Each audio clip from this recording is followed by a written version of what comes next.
So ayan po mga ka-Giant Mix Vlog. So nandito po tayo sa Siga, Lugayt, Misamis Oriental.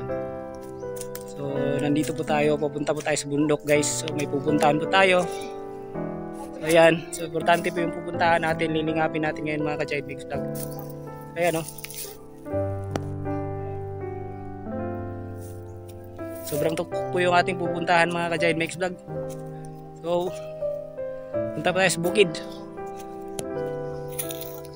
Kahit saan pong sulok, pupuntahan po natin, basta kailangan po tayo ng ating kapwa Pilipino. Yan. So abangan nyo lang po yung pagbisita namin. So ayan po mga ka-Giant Mix Vlog. So hindi pa po namin alam kung saan kami pupunta dito. Basta sabi daw nila is dire-diretso lang daw kami. So ayan po. So hinihingal na po kami dito. Ayan. Ayan po. So, hindi pa po namin nakikita yung ating lilingapin mga ka-Giant Mix Vlog. So, patuloy po tayo sa paakyat. Sobrang tuktok po yung dadaanan natin guys. So, ayan, abangan nyo na lang po. Sa lahat, magandang umaga po sa inyo. Ako po si Giant Mix Vlog. So, nandito po tayo sa bundok po ng Biga, Lugayt, Misamis Oriental. So, ayan po. So, nakita na po natin si Martes Duwang. Ayan po. Larong ko po. So nakita na po natin, natagpuan na po natin. May nakapagsabi po kasi sa atin na dito po daw natin siya matatagpuan. So yan, let's go. Ayo, may muntag. May muntag. Ate, kuya. Marami dire karon kay ay gusto ipaabot ang atong sponsor, Sir Eduardo de la Cruz. Ang iyang bukasiya kay kanang mawatag og bugas sa atong sigatawo. So ayan. So ito po yung blessings po galing po kay Sir Eduardo de la Cruz. Okay. So pasalamatan lang nato si Sir Eduardo de la Cruz. Salamat sa inyong tabang sir kay nasayad ko nga bisan sa inaani nga panabang ninyo pero dako kay makatabang ni Samoa kay way siguro karong sunod bulan wa na milong agon. Kay usahay man gyud lisod man gyud among kahimtang gani pa wala ko'y trabaho. Dili ko makatrabaho kay na ako nagbantay ani akong asawa. Lisod guys sir akong panginabuhi. May sakit siya. Kaning na-stroke. Na-stroke o ang pikas lawas dili makalihok kini. Dili makasulti. Dili makasulti. Na lisod pud kayo akong mabiyaan kay mangita og trabaho kinsa na lang may mag-atiman wala dili ko makapangitag among paginabuhi. So masalamat salamat sa imo Sir Eduardo de la Cruz. Hinauton ta sir nga dili lang nimo nga inyong tabang sa ako hinauton ta nga basin sa sunod bulan ako magkinahanglan ko sa panabang. Hinauton ta sir nga ikaw ang gigamit sa Ginoo nga gipadala nga para oy himuong mutabang sa amo ang kalisod. Sir ko na palay trabaho na ko sir. Kung makatrabaho pa lang ko basin kali pero dili wala ko trabaho. Salamat kay sir sa imong tabang. So ayan po mga ka-Giant Mix Vlog. So nandito na po tayo sa ating pinupuntahan na pamilya. So ano po pangalan niyo po kuya? Rumel Duwang. Romel Duwang. Ako si ate Martes Larong po sa dalaga pa sa pagkatan Duwang. Martes Larong po Duwang. Ilan naman mo ang karon edad? Ako 51 ako. 51. So si ate 47.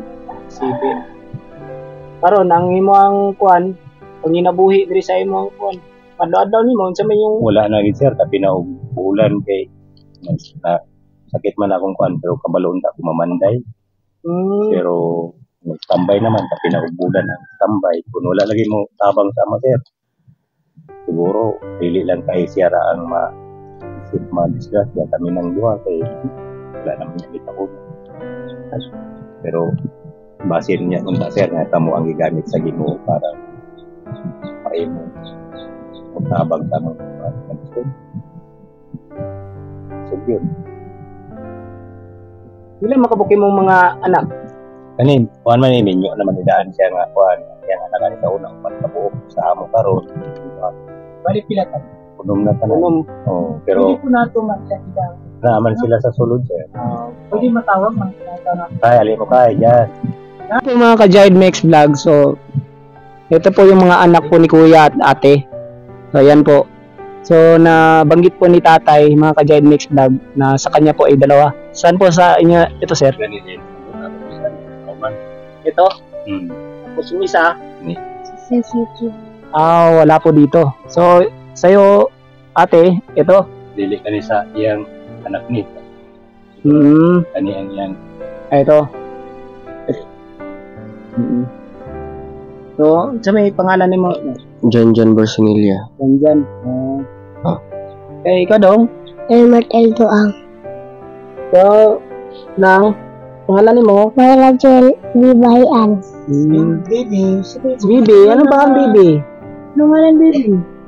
Ay, iya siya. So, ayan po, tanong ko lang po, Kuya, kung kumusta po yung mga bata o nakapag-aral pa sila o So, kani naman high school lang pero di lagi makuan. Ano pa kaya? High school. so, yung mga mga anak mo, ano lang, ito lang yung hindi nag-aaral. Oo. Ito, nag-aaral na. Grade 2. So, tanong ko lang po kung kaya nyo ba silang, kaya mo bang pagtrabahuan sila? Paningkamutan ako, sir, nga bisan sa ginagmay nga panginabuhi noon dili gina ko mahatag ang dili gina ko tanan mahatag ang ilang paginhanglan pero paningkamot pod ko nga para bisan ginagmay nga pag-eskwela. Lisod man sir. Panang ido lang gid makaibalo nga maka perma makasulat di aray dialek kutob dili na ko maka professional pa sila. Taon problema pero daghan kayong gitabangan sa mga malumog kasing-kasing sir nga nahilong nakapahuman nila ilang mga pinagi sa sponsor sa mga malumog kasing-kasing. Tama, pero gusto ka nga kanang mapadayon pa sila eskwela. Gusto unta ko sir. Pero so kana atong gusto nato ipaabot sa atong kuan. So naami karon dire murag sa tinud lang murag kami may ihimong instrumento siguro sa Ginoo may paabot mo dire. So naami karon na magulang ani sir isa sir kada maguwang ani ga eskwela og 11 pero medyo na pass out siya ba kay lagi usay walay balon sa eskwela. Undang unya gusto siyang mo transfer ka naman sa mission ng eskwela. Sama ni siya karon. Nagtrabaho sa kanang restaurant na lang. May wala na sila kapadayon no. Na bayro nun nga 9 milya sa mission na wa man niya mabayari. Undang lang yun. So ayan. Kani karon nami karon na para sa inyong pamilya pwede nato mapaabot ang atong gusto natong Panginoon sa kanila. Na may mga malumong kasing-kasing diyan na nagtanaw ka nato. So basin day nga sila utabang ka nato para suportahan yung pamilya na duwang. Yan. Sir man tagi inauton ta sir nga kamuntang. Kamon Kamuntay gidala sa Ginoo, siya gipadala sa Ginoo sa amo sir nga anghel. Inauton ta sir nga kamo ang gipadala ni Ginoong Jesucristo nga anghel para makatabang sa among kalisod. Inauton ta sir. So unsa joy main purpose yun mo na gusto ato ipaabot sa atong mga pangayo yun nato. Sir kanang bahin sa konsumo kay sigon sa ilang istorya nga mga tuig pa ni ay makalihok makalakaw. Dayon ang daton ta sir nga naay maka-sponsor sa akong mga anak sa pag-eskwela. Na ako'y pagwang lagi ani. Lisod gid mabayaran ako ang yang tuition dia sa mission. Kay 9,000 na asaman ko mangitaan.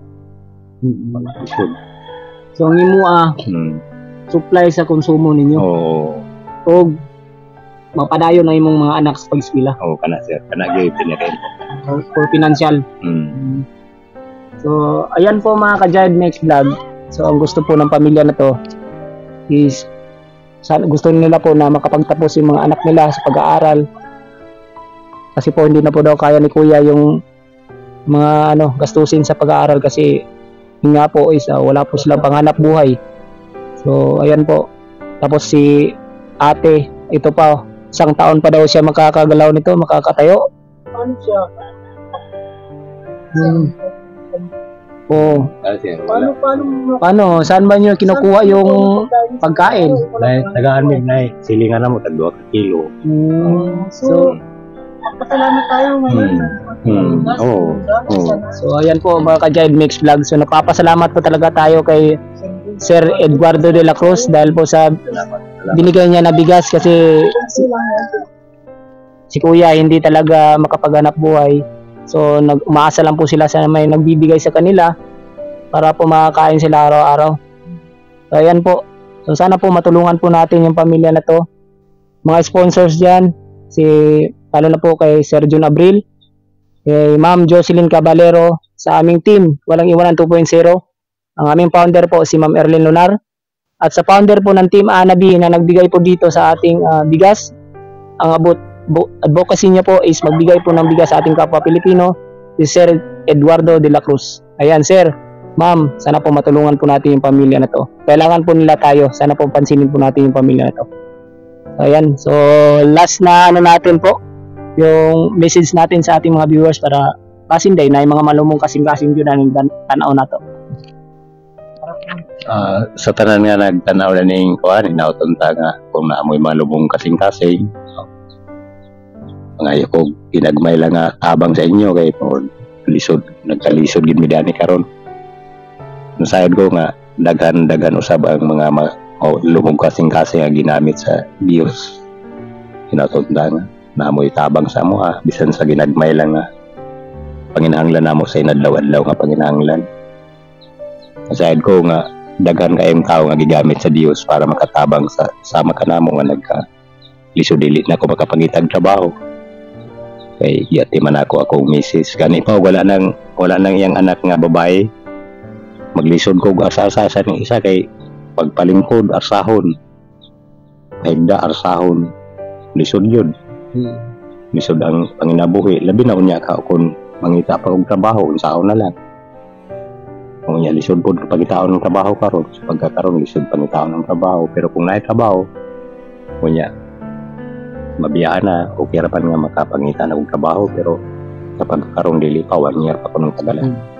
Kailangan talaga ng financial talaga sa financial sa Paano kung mauubos yung bigas? Yun ang problema. Ubos na, wala kang anak yun. Paano naman? Hindi, maliit-liit. Kung sa may mga hindi naman trabaho, para kumita ka ng pera. Pamanday. Papanday. Pero sambara po na nga ng papanday. So, ayan po mga ka-Jive Mix Vlog. Sana po is matulungan po talaga natin yung pamilya to. Nakakaawa po talaga. Totoo lang po. So, live po kami dito. Dumating. So, nakita po namin yung sitwasyon nila. Nandito pa si ate. Hirap pa. Nakahiga po lagi. 1 taon pa daw ito ka-recover. So, di po talaga makapagtrabaho ng maayos si kuya kasi ito, nalagaan niya si ate. Kailangan talaga niyang lagaan ito. Buti na lang po daw, may alalay po daw siya na mga anak niya para po matulungan po nila si ate na ka-recover. So, ayan po mga ka-Jive Mix Vlog. Sana po matulungan po natin ito. Sana bigyan po natin ng pansin. Mga sponsor po, nananawagan po ako sa inyo. Ako na po na yung nananawagan. Sana po matulungan po natin sila. Ayan po. Good day po sa lahat. Salamat. Dapat mo ng TV, bakit na?